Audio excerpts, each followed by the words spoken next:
Hey guys, thanks for tuning in. This is going to be basically a haul video. We won some auctions recently at a local auction house that had some online auctions, and I went and picked them up. We won 3 different lots for a grand total after our buyer's premium. Our total was $11.11. Now I bought it for a couple reasons, so I'll show you why I kind of bought the lot, and some of the other stuff I didn't even know was in there. But the first thing is, it's a picture. It says Garkey and then Henry June 1978. If you happen to know maybe this picture, I'm going to try to Google image it to see if I can find anything about it. But this is the picture. It's mounted on this board. I am not sure. I don't know anything about it, but I didn't even know it was in the lot. Kind of a bonus, really. Also in this lot, there was a bunch of cassette tapes. I haven't gone through them yet. I don't think any of them are really worth any money. I might just lot them up. Even if I make $11 back, I'll be happy. If that. But some are kind of cool. Like here's the Empire of the Sun motion picture soundtrack. All the cases are in really good shape. This was also in one of the boxes. It was from Kern County, California. It was Denny's Pocket Map, but there's nothing in it. So this might just sell on its own just because. There was also a couple CDs in there. This CD, some of them, like this CD, I'm probably going to throw away just because it's a blank CD. The case is cracked. Actually, I'm going to throw it away right now. There was also 2 of the Sony micro cassettes. I don't think there's anything on them. And there was also a head cleaner, dry type. So I think those might sell. I got the lot mainly for this. There was 7 of the C90, or actually one's a C90. 6 are the C45s tapes, brand new seal. Those usually do pretty well. So that was that. Oh, there was also this book. It doesn't sell for much, but it's Use Your Brain to Change Your Age. Might be brand new. I don't know if it's a CD or what. Yep, CD. There was also this Blockbuster video blank tape. So I'll put that with the stash that I have of those and just sell them as a lot. Next up is this other box. Now this box, I did want something out of this, but once I got it, I realized it was broke. It's almost like a mini wax figure from Hong Kong. Didn't realize the ears was broke. Still might clean it up and even just try to get a couple bucks out of it because I'm not sure how rare these are, but I might be able to get a couple bucks for it. Also in this box, in this lot, was this bell. Good bread, good meat, good gosh, let's eat. So it's like a dinner bell. It comes off too, so you can. A little loud though.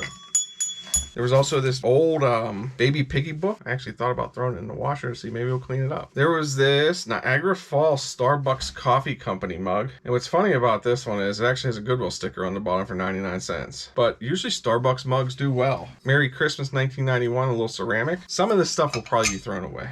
Most of it.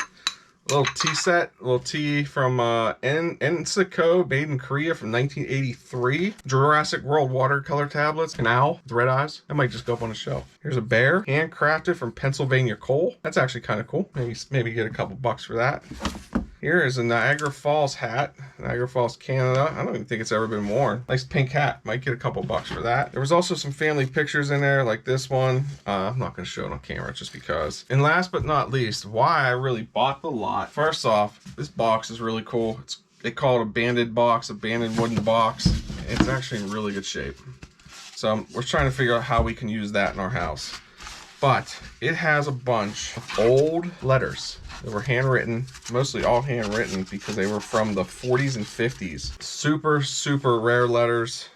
And yeah, some were handwritten back and forth to family members while the person was in the military. Some are on naval letterheads, Navy letterheads. Some were even signed by the commander-in-chief. So I'm not even sure if any of those people were famous. Who knows? They might be. But I'm going to go through these and find out which ones. There was also a letter about building a gas line through California through somebody's property. I'm gonna look that gas line up. Maybe it was a very historic gas line. So maybe somewhere in this pile of letters, we have something that's going to sell. I'm hoping. Some of these letters I think are probably not worth anything, maybe more to the family member, and we may even reach out to, may even try to find some of the family members and see, hey, are you guys interested in this? Since we do have their name. There's even some old telegraphs from that. I think this was here's the Standard Oil Company of California, natural gas line, Department 41. Please accept this letter as our approval of the installation of a pipeline across this thing. We request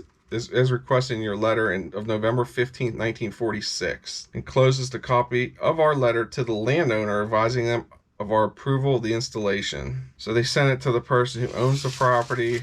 There was also some really cool ones in here from the military, on military letterheads. Oh, here's the periscope from September 27th, 1957. This person might have actually been on there. We kind of looked through it kind of briefly when we picked up the auction lot. The Yinzer kids were very intrigued by it. They were like, why would those people write in cursive? Here is a menu from the USS Hollister from Thanksgiving. That is kind of cool. A menu from the USS Hollister on Thanksgiving.